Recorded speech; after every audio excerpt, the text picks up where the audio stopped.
Hello and welcome to Crux of the Matter.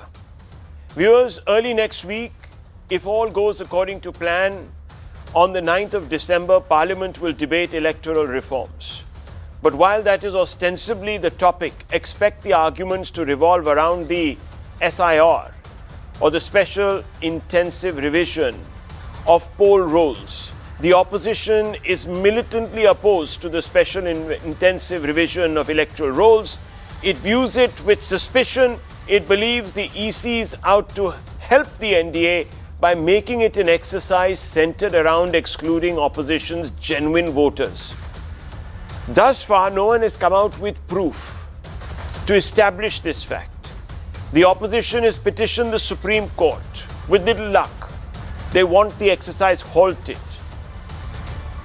But despite the fact that the SC coming out and saying that it cannot interfere in the working of the Election Commission or halt the Election Commission from doing what it is mandated to do, the opposition hasn't given up.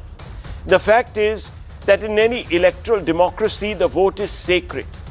It is the one instrument through which every citizen, regardless of power, privilege, or position, exercises equal sovereignty. But that promise holds true only when the electoral roll itself is clean, that there is a degree of hygiene. It is accurate and tamper-proof. A democracy is only as robust as the list of voters it relies on. If that list is corrupted, inflated, ghosted, as some are saying, or duplicated, then the very foundation of the republic becomes vulnerable.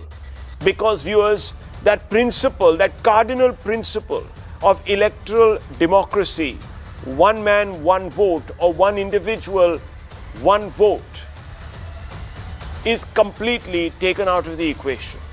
This is why the SIR is not a luxury, it is a non-negotiable necessity. Streamlined identification and registration is the only way to guarantee electoral hygiene in a country of 1 billion plus people moving across the states, cities and economic boundaries at unprecedented speed. A SIR was conducted, viewers, just about a decade back, 2 decades back in fact. It hasn't been done so after that. Yes, there have been provisional cleanups of electoral rolls at the state level, but never at the national level, never at one go, never at this unprecedented stage in about two decades, as I said. An SIR ensures that those who are eligible are registered, those who are ineligible are removed, and those who vote do so once, not twice, not in 2 places, and never in someone else's name. SIR is not the operational expression of a constitutional guarantee, one man, one vote, equal value. With it, the mandate stands on clean ground. That is the debate Parliament must confront.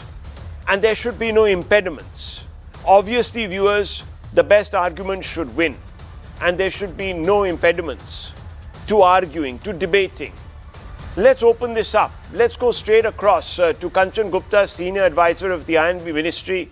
He's here with us. Sanjay Jha, somebody who has written books on India's democracy and the institutional decline that has contributed, according to him, vulnerabilities. And of course, Dr. Ranganathan, who is somebody who looks at these issues with a scalpel in his hand.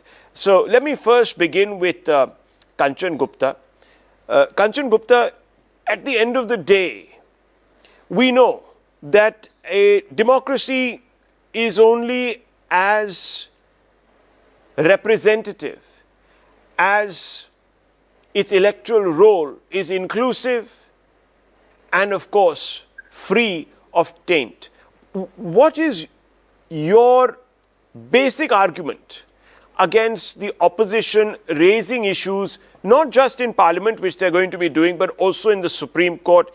The government has frowned on this, saying that this is born out of furthering narrow political interests. It's not looking at the issue. Why do you say this?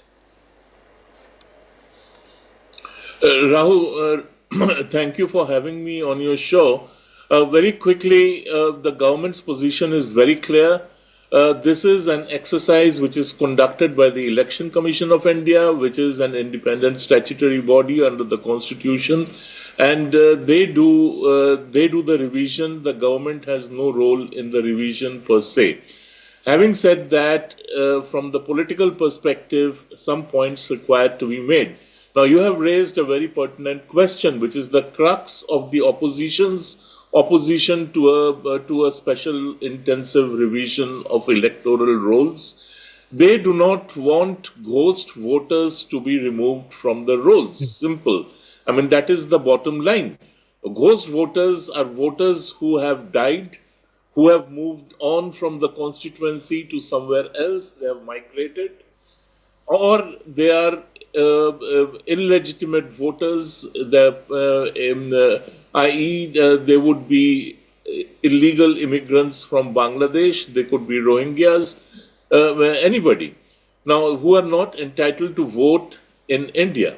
I will just give you the example of West Bengal. Ever since the SIR process began, there has been a flood of exodus of Bengali speaking Bangladeshis from West Bengal, especially Calcutta and its hinterland, back to Bangladesh. Now they have been crossing the border. We have been keeping a record of them. We are keeping a biometric record of people who are crossing back into Bangladesh, and the numbers are pretty substantial. Everybody knows it. There are visuals of it, there are videos of it, and there are people on camera who are saying, oh, we are from Bangladesh, we came here 10 years ago, 15 years ago, all these days we have been voting. Now that we are being asked to provide evidence that we have been long-time residents, or that we are genuine residents or citizens of the country. Since we can't do that, and they are suspecting that this whole exercise is aimed at weeding out Bangladeshis and then penalizing them for being here illegally. The fallout of that is going to be felt in the revised rolls. A large number of names are going to be dropped, obviously. But there are cases where they're admitting on camera that yes, I came from Bangladesh 20 years ago or 15 years ago, and then I married someone, and then I declared my father-in-law as my father, and on record, he is my father, and I have got all the documents. What is the quality of these documents? You began by saying the quality of an electoral democracy or the health of an electoral democracy is as good as the hygiene of its electoral rolls. Now, if the hygiene of the electoral rolls is so severely compromised that you have foreigners who declare their fathers-in-law as their fathers, or women who declare their fathers-in-law as their fathers, and that documentation has been used to put their names into the voters' lists, and now a case is being made, and including by somebody like Adhit Chaudhary. Well, I'm sorry to say this, all his political life, he has been campaigning and canvassing against illegal immigration. Today, under pressure from the party leadership, he says, oh, well, these people have been voting for so many years. What's wrong with that? Let's not stop them from doing it. Rahul, I will just conclude by pointing out to you the necessity for revising electoral rolls.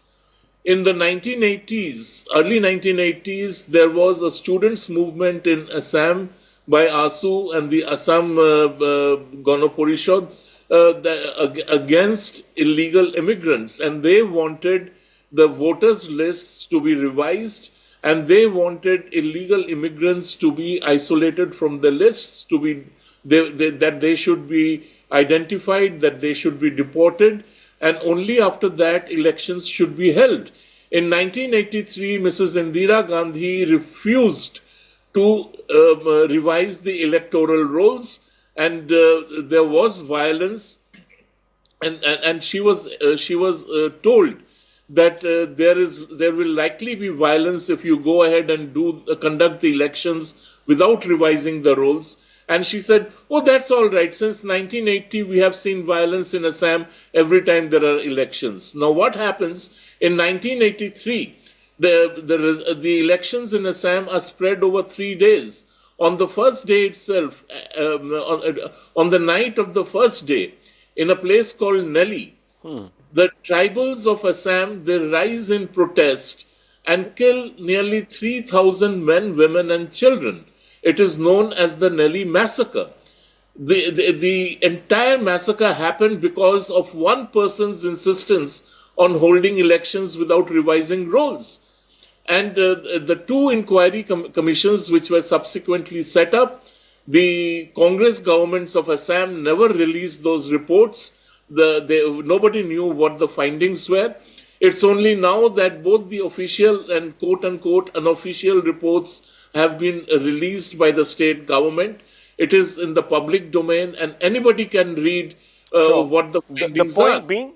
So the point is that, in 1983, you had Indira Gandhi objecting to revision of electoral rolls and insisting that elections should be held without revising them. In 2025, you have a grandson insisting the same thing, that elections should be held without revising the rolls. I mean, Okay.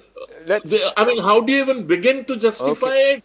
Okay, so lengthy opening stand, and I have to give the same amount of time to Sanjay Jha. The basic sum and substance of what Kanchan Gupta seems to be suggesting, Mr. Sanjay Jha, is that the opposition is dead against wanting to out ghost voters because they fear that some of those who have the vote through fraudulent documentation are their own voters and there is a vote bank compulsion. That's basically, I think, where he's hitting at. And also saying that, look, there's a salient feature, principle of democracy, electoral democracy. Fundamentally, if the roll is unhygienic, the result will be also compromised. Rahul, good evening to you and to both Mr. Gupta and my friend Anand. See, the problem is when you develop a jaundiced view. You see, when a conversation on the SIR, which you're holding today, which I believe is a bipartisan subject. Now, obviously, there will be political slugfests happening because there may be differences of opinion. But at a broader level, let's accept one reality, that the opposition is fighting for ensuring that the credibility of India's democratic systems are not challenged or are not deemed to be suspect. If you listen to Mr. Gupta, unfortunately, it appears as if everything is hunky-dory and the protest being made by all the opposition parties, barring maybe the BJP and some of its NDA supporters, is nothing but an attempt to create some kind of a political roadblock to what ought to be transparent voting. And I'll tell you why that is misplaced. Let me remind Mr. Gupta, because I'm sure is aware of it, that there is an election commissioner by the name of Mr. Sukhbir Singh Sandhu. And I'm sure he's aware of what Mr. Sandhu actually wrote. And he's an election commissioner, so he's not a politician.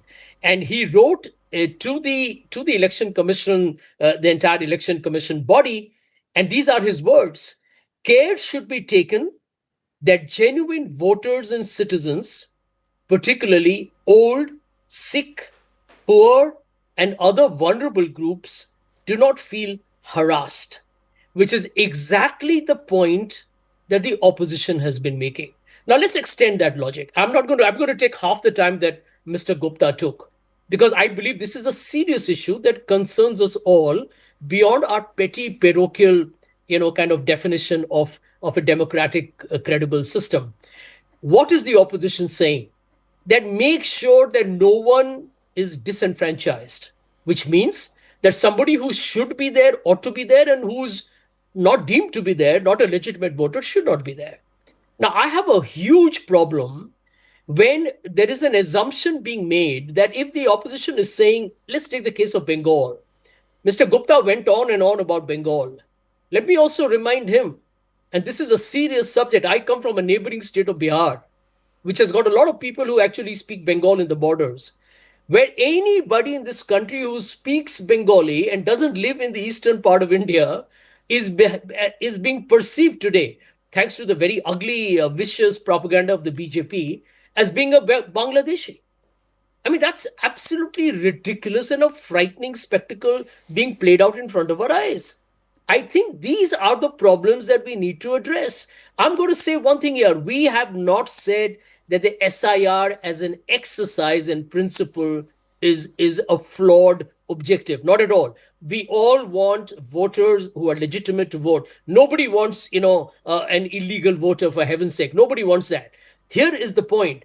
The BJP, if you go back to Bihar, Rahul, they created this rumor in the entire conversation that the EC's SIR was being driven because of what they call as Ghuspetiyas. Eventually, there were just a few hundreds. There were not even enough people who were illegal immigrants in Bihar who were voters. So that is the problem. I think if the SIR exercise doesn't result in BLOs dying, which tells you that they're doing something in an insane level of rush or incompetence, if people are dying, to my mind, that's a major crisis that we are ignoring. Okay. It's a red flag. Something is precariously wrong. And I think the last part, because I mean, this is a very interesting conversation. We are all talking as mature people. If the SIR exercise is done in a manner which is transparent, where no one should feel that the EC is asking them for documents that they can't furnish, and they voted in 5 different elections and now they can't, I think we need to fix these issues. No duplicate voters, no disenfranchisement. You don't want 100 voters in one address. You don't want duplicate voters. You want migrants. India has 150 or 200 million migrants. You don't want them to go back and forth to register as a voter and then come back again in 4 months to vote. These are the practical issues the SIR needs to address. Okay, well, viewers, just very quickly, just wanted to point out a couple of things. You might be seeing visuals to the right of your screens, and Dr. Ranganathan, you can also refer to them. The opposition is holding up placards, not saying that the SIR should be done well, but they're saying SIR equals vote chori. That's a definitive accusation without proof. Bihar, yes, viewers, around 40 lakh people were externed from the electoral roll, but there were no complaints that were registered. And on timelines, the BLOs might perceive pressure, but similar exercise that took place at a national level in 2003 and other state level exercises, viewers, have also been completed in similar time frames. So suddenly, I don't understand how BLOs are finding this uncharacteristically difficult to do. About 1,200 electors over 1 month have to, their form has to be taken, and then they have to be sort of visited. And I don't think that is very difficult. It can be done in a month easily. Anyhow, those are other issues. Let me bring in Dr. Ranganathan. You've heard Mr. Jha. He's made some telling observations. I want Mr. Kanchan Gupta to also respond because certain charges have been made against the BJP and the government. But yes, Doctor.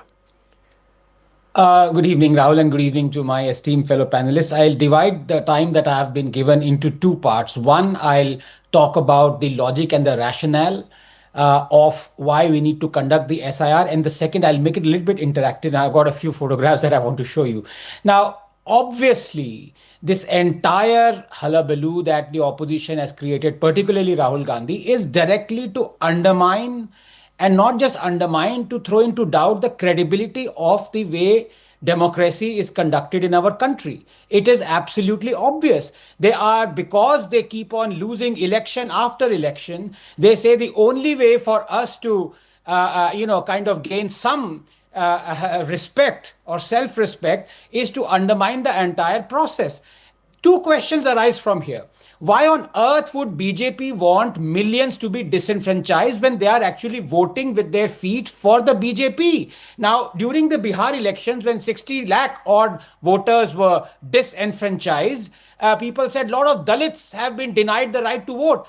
Turns out that BJP wanted Dalits to vote because Dalits is a huge chunk of people who vote for BJP. Likewise, When you talk about the fact that BLOs are dying, I want to ask you, in Bihar, that has a third more population than Bengal, in exactly 1 month, 90,000 BLOs, that's right, 90,000 BLOs visited house to house 15.1 million households through all sorts of heat, dust, rain, terrain. Not one case of suicide was reported. 79.1 million voters were added for the electoral process. How does you explain this? Suddenly in Bengal, you are seeing all these cases. Every death is a tragedy. But you got to explain the people who are alleging this, why in Bihar there was not a single case. Mr. Gupta, in Parliament, the discussion is supposed to be on electoral reforms, but presumably, and I can't second guess the opposition, they're going to focus on the SIR. What will be the government's likely response? What are the points that you're going to bring to the table to resolve in your favor this entire debate?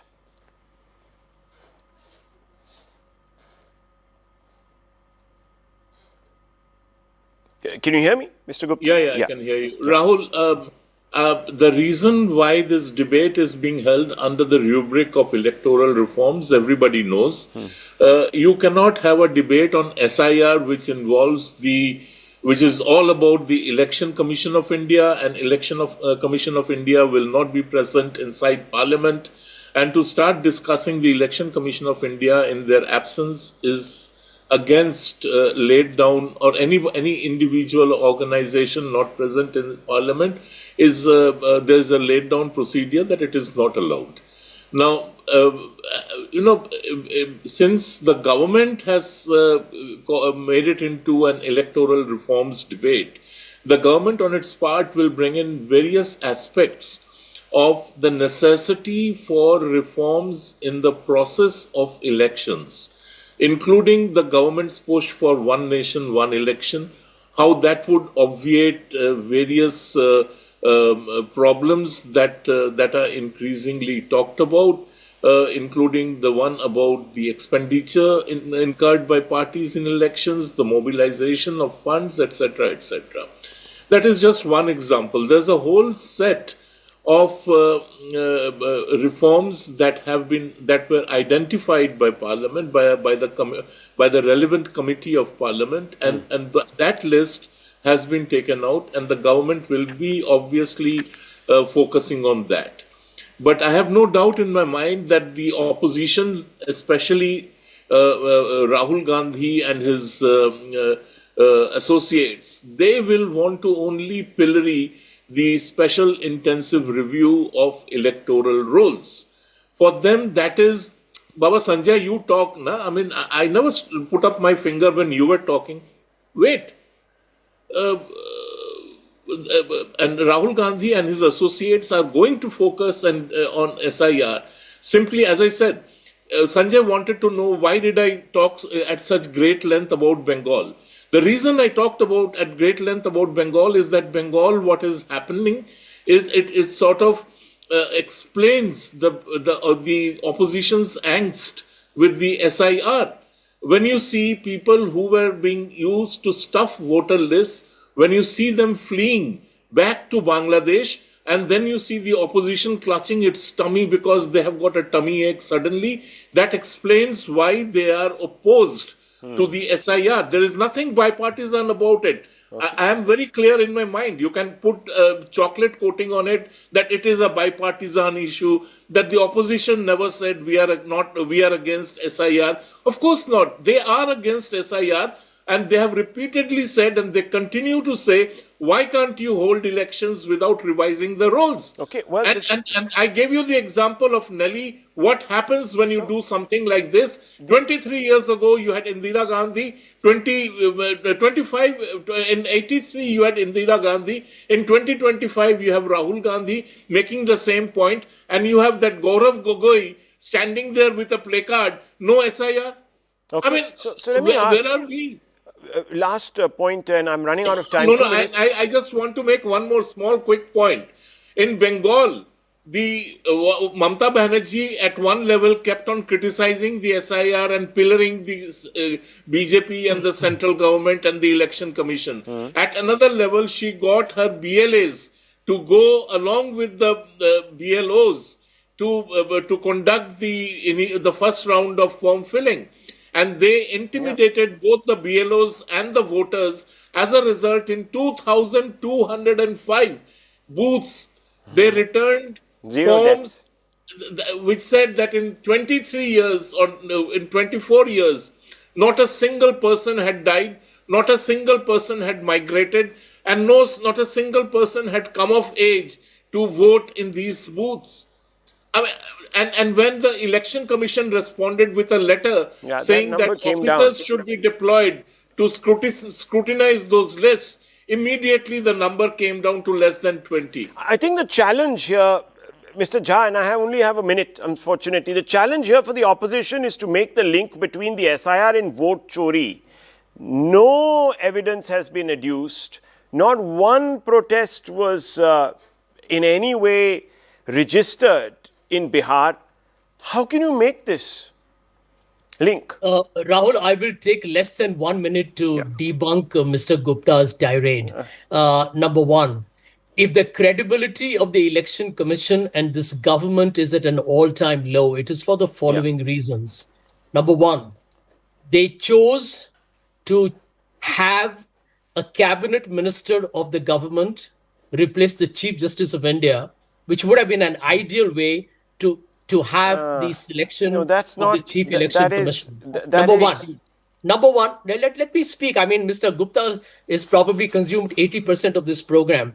Number two, you have CCTV footage that has been allowed to be destroyed by the Election Commission. Point number three, you have a situation where to file a legal case against the Chief Election Commissioner is now no longer possible. They have ring-fenced him, sandbagged him. I wonder why.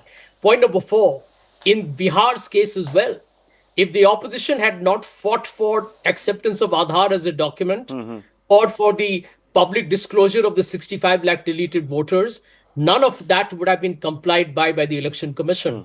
Lastly, and just because there's no time, this is the same government that brings the most insidious, fraudulent, a criminal bill called the electoral bonds, where they use mafia-style extortion for electoral funding. Now we're not that tells even you on that point. political intent. Okay. Look, two or But three the things. Congress viewers. got money under electoral bonds too. They did. Why didn't And the Congress say that TMC we won't touch this money? got almost 1,000+ Yeah, crores. why didn't you guys say that we will not touch this We money? won't touch it. You know who was the biggest beneficiary, Mr. the Gupta? AAP I went- don't know how the he AAP was also supposed went to turtle on even it. if you were the least No, hang on, beneficiary. gentlemen. Why didn't let's you not- say that I will not touch this money? We've had an interesting debate. There are complications here.